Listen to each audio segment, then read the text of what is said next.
Hey friends, this is Ryan with Arrows of Love. Welcome back to my channel. Today I'm going to talk about the full moon in Leo on January 28th. I am doing this video on January 26th. It's Monday. Full moon will be on Wednesday, and it is action-packed. The moon will be in Leo.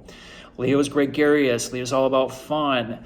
It rules investments, children, sports. And the moon is going to be opposed to the sun. That always occurs when a full moon happens. And the sun is in Aquarius. And Aquarius is very futuristic. It's about the collective humanitarian effort. It's about thinking outside of the box. And it's about the individual. So it has this very individualistic, independent nature to it. It also has be a little bit quirky and a little bit weird. But the thing is, the sun and the moon are going to be making a T-square over to Mars and Uranus in Taurus. And we talked a lot about this Mars-Uranus conjunction the week of January 20th that happened on the inauguration day. So things were unexpected, and it was, because we thought things would happen, and turned out, ended up being a fairly quiet day. That's the unexpected part of Uranus. So whenever you have a T-square, and here we are having it in the fixed signs, Leo, Taurus, Aquarius, that creates a lot of tension. On top of that, you have the love planet Venus conjoining with Pluto and Capricorn the very same day at about 24 to 25 degrees. This is also a day in which secrets are going to be revealed. Venus is all about harmony. It's about love. It's about relationships. It's about money. Pluto's about the underworld. It's things unseen. It's about power. It can be about riches. And when the two meet together, holy crap, this could be extremely passionate, but it creates power dynamics that you would not see in relationships normally. You could hear about affairs happening in relationships. It's secrets revealed. It's the dark side of Venus. So this is about vanity. It's things that you don't see coming. And when you have all this energy with the T-square, full moon always represent culminations. Be prepared. This is just going to be a really intense day. Now, the good thing here is if you want to look for a release of an energy with a T-square, again, it's in the fixed signs of Aquarius, Leo, and Taurus. The only way really out of a T-square, if you want to think about this in astrological terms, is through Scorpio, which is on the direct opposite side of the wheel from Taurus. So this is about going deep, emotionally, going through transformation. This also has a very healing aspect as well. So, through what could be a really intense time, things coming out in partnerships that you did not necessarily expect. Through that comes healing and regeneration, which is a very scorpionic theme. And Pluto rules Scorpio, and Mars is the ancient ruler of Scorpio. So it can be intense passion during this time, but wow. Like I said, I always say this, the hotter the flame, the bigger it burns, the faster it goes out. So watch for aggressive energy. Watch for arguments coming about. Full moons make people crazy as it is, right? And now you're just adding Mars energy into that, and it's making a square over to the sun. People are going to be aggressive. And then you add Uranus, which is unexpected change and surprises and shock and awe. I mean, it just adds to this energy. And then Jupiter is in the mix too, and Jupiter is conjoined with the sun. So it's just going to expand this energy on top of what is going on in your life. So I'm going to run through the 12 signs quick, which house this happens in for you specifically. This could be your sun, rising, Venus, or moon. And it's going to be an intense one to say the least. And again, this happens on the 20th. So let's start with Aries. They're at the top. This full moon happens in your 5th house, Aries. Leo is 5 signs past Aries. So the 5th house is all about children, fun and games, sports, investments. This is also risk-taking and gambling. So watch out, Aries. You tend to be a risk taker and you can be a little impulsive. This would not be the day to do it. Keep it in check. And Mars, your ruling planet, sitting in your 2nd house of income. So there could be some risk-taking with income and investments. I'd say now is not the time to be doing that. So Aries, that's what you need to watch out for. Taurus, this Leo moon is going to be in your 4th house of family, foundation, the home and the mother. So these will be themes for you that will come out gradually. And then you have Mars and Taurus, or Mars and Uranus sitting in that first house. So you're going to be triggered here. There could be a change with your home or family, or maybe it's a foundation of some type that will come out. Gemini. This full moon in Leo is going to be in your third house of communication, learning, selling, and marketing, and short distance travel. So again, culmination on any of those fronts for you. And then Aquarius, which is where the sun's going to be sitting with Jupiter, is all sitting in that ninth house of higher education, ideals and beliefs, spirituality, people politica. So for you, I watch out with communication. Mercury is going to be going retrograde, and that is your ruling planet. It's sitting in Aquarius. So watch out for your communication. Big things could come out during this day. Cancer. This is going to be happening in your second house of self-worth, income, resources and possession. So unexpected bills might come up. Maybe there's a change in income. But with the Jupiter sitting right next to the sun, it could be an opportunity too. And that's all happening in your eighth house. So it could be anything with loans, finances, refinancing mortgages, debt, anything to that effect. This rules financial institutions too. There's a huge financial aspect for you, Cancer. So watch out for that on the 28th. Leo, this is happening in your first house of expression, presentation, the body. So things could come up with you in partnerships. The sun's sitting in your seventh house of partnerships. The moon is with you in your first house. So for you, this always has to do with relationships when it's in your first house, the full moon. So it could be dealing with anything with that. And then Mars and Uranus is all going to be sitting in, let's see here, it's that 10th house of career. So you could be dealing with anything with career, the public, your reputation in the world, and also partnerships, trying to deal with that and yourself. So that's a lot of energy that's hitting your angular houses. This is going to be really intense for you in particular. Again, changes with you and possibly partnerships. Virgo, this is happening in your 12th house. Leo is 12 signs past Virgo.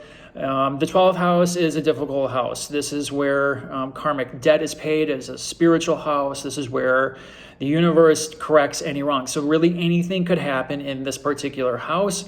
And Aquarius for you, Virgo, is all sitting in that 6th house of work, routine, health, and service. And you are the 6th house, so you're familiar with this, but things could come up on the health front unexpectedly. Maybe something with work unexpected comes up as well. And that 12th house, like I said, it's the house of the subconscious. It's psychology. It's things you just don't necessarily see coming.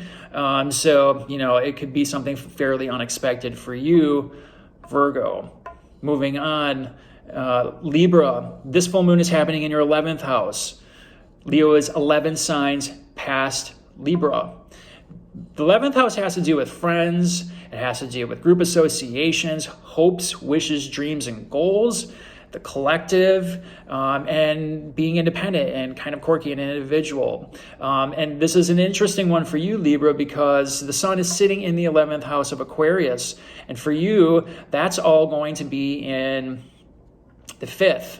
So that's romance, that's children, fun and games. So you're going to be dealing with these, it could be a friends with benefits situation that comes up, especially with that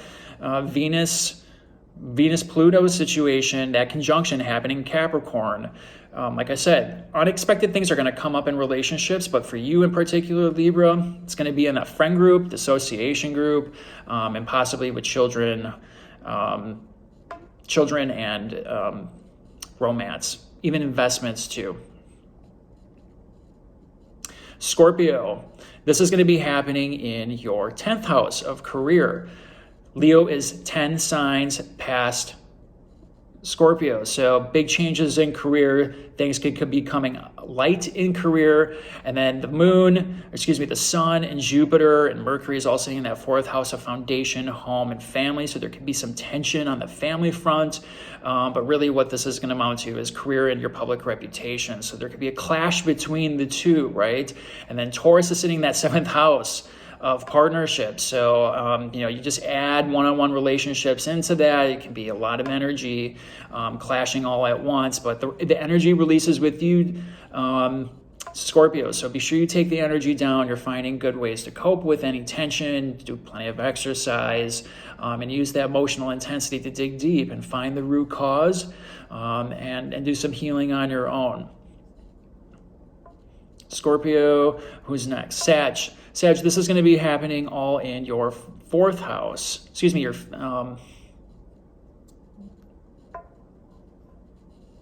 Sag, this is going to be happening in your ninth house. Sorry, I lost track of where we're at. Ninth house. So the moon is in nine signs past Sagittarius. That's Leo.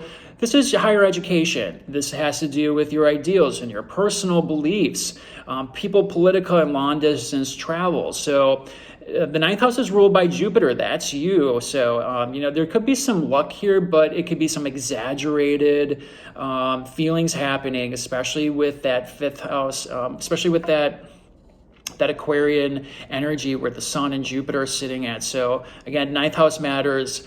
Long distance travel, going back to school, publishing, any of those things coming true during this time. It's through that full moon, and it's going to start bringing light to it and start bringing culminations for you, Sagittarius.